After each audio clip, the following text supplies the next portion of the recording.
Pop quiz. What's cooler than cool? Cold IPA. Hello everybody, welcome back for yet another edition of Behind the Brew. Today we are here to talk about our newest beer kit. This is the Chill Factor Cold IPA. We're going to talk a little bit about what the beer is. We're going to go over a bit how to brew it all grain, how to brew it extract, and what you can expect with the final beer. And if you like these videos, you find them informative, you find them interesting to know what we're coming up with, go ahead and subscribe, hit the like button, hit the notification so you can always stay on top of what we're doing. So what is a cold IPA? Well, it's kind of one of the newest evolutions of the IPA style, probably the style of beer that is kind of tweaked the most, this way, that way. New kind of versions come up with it all the time. You might think of hazy IPAs, brewed IPAs, black IPAs, and so on.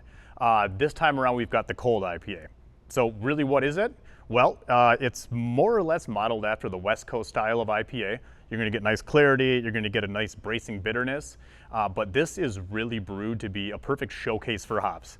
These hops are going to stick out like never before. There's no malt character really to mask them too much, and it's just aroma and flavor like crazy. So what are the techniques to make a cold IPA? Well, generally it's broken down into three different categories. First is your malt bill. You're going to want something that's really clean, so that way you don't have anything getting in the way of the hops. And so for this, you want basically a clean American base malt, some adjuncts or sugar, or both. During fermentation, you want to dry hop when it is at high krausen. That gets you a lot of those hop aromas way into the beer, and that way it comes out right in here. I can almost smell this pint from where I'm standing. And third is to use a lager yeast at a slightly elevated temperature.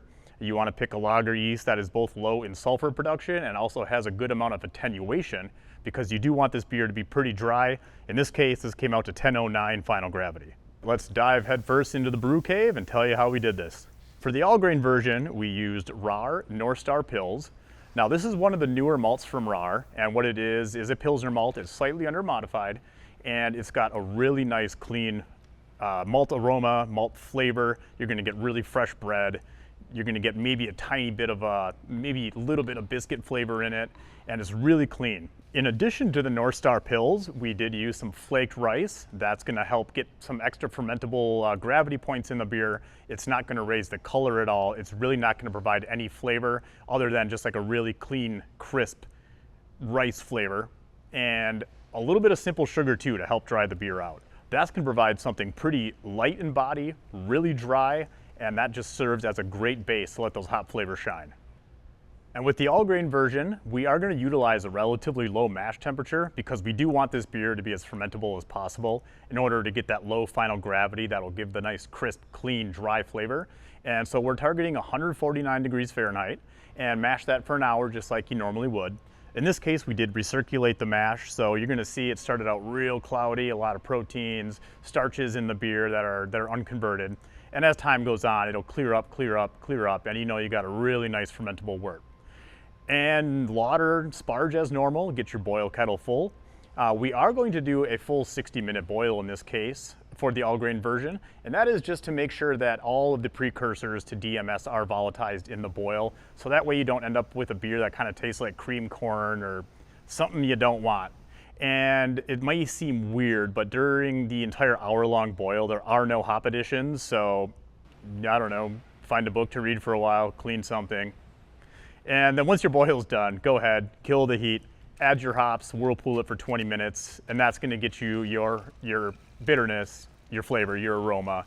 All those oils are going to remain in the wort so they can later be expressed in the finished pint. And the hops that are included in this recipe kit is a little mix of kind of classic old school American hops blended with the new. So we've got Centennial, that's going to give you some grapefruit citrus, a little bit of earth. And then we have Mosaic, which is going to give lots of tropical fruit flavors, stone fruits, a little bit of earthiness, a little bit of pine, and together they really play well together.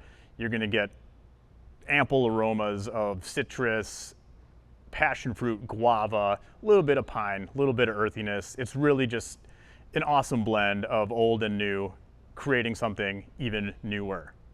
For the extract version, we have gone with a jug of Pilsen malt extract, 1 pound of dry Pilsen malt extract, and also 2 pounds of rice syrup solids. Now this is the extract brewer's equivalent of using flaked rice in a mash.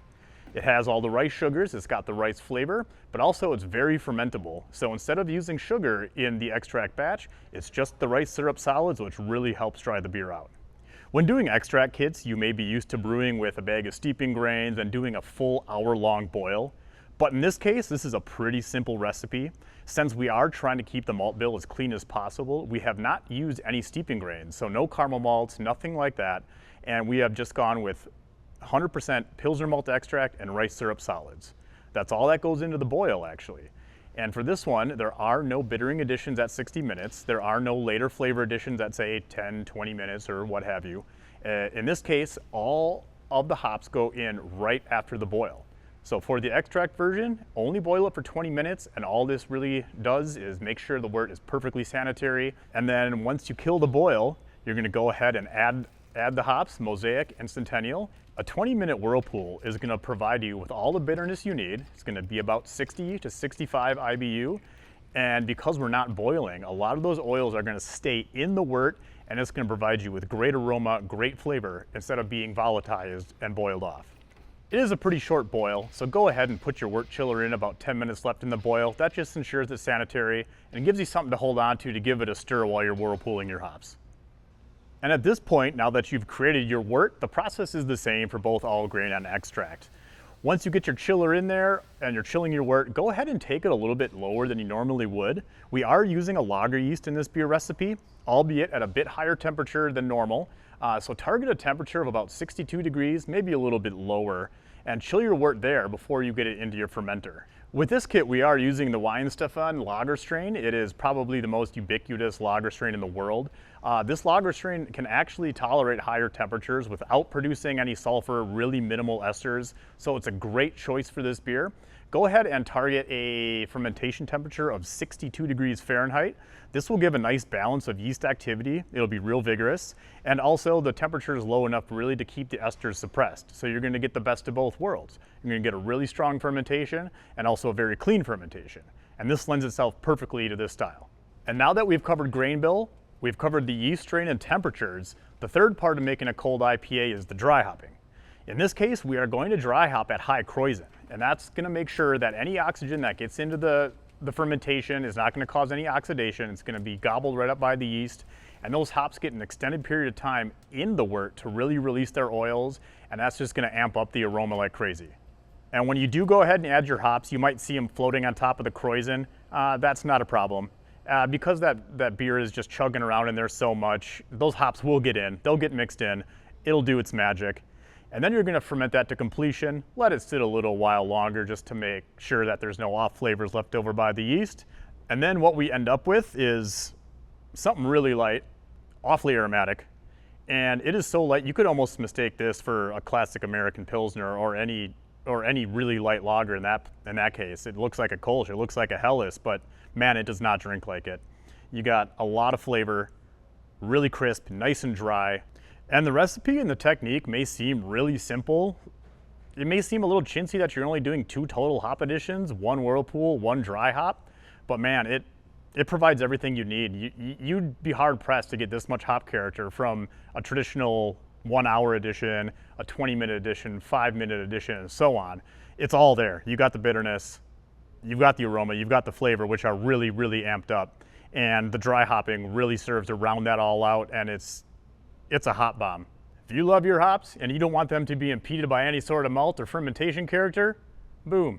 The Chill Factor Cold IPA is available on northernbrewer.com in both extract and all grain versions. And now this is one of the kits that we really went down the rabbit hole on, did a ton of research. We interviewed pro brewers to get their takes on it, to get their insights, tips, techniques. And if you want those resources and to see how we arrived at this beer kit, go ahead, look at our blog, subscribe to our channel, and check out our upcoming Northern Brewer University course.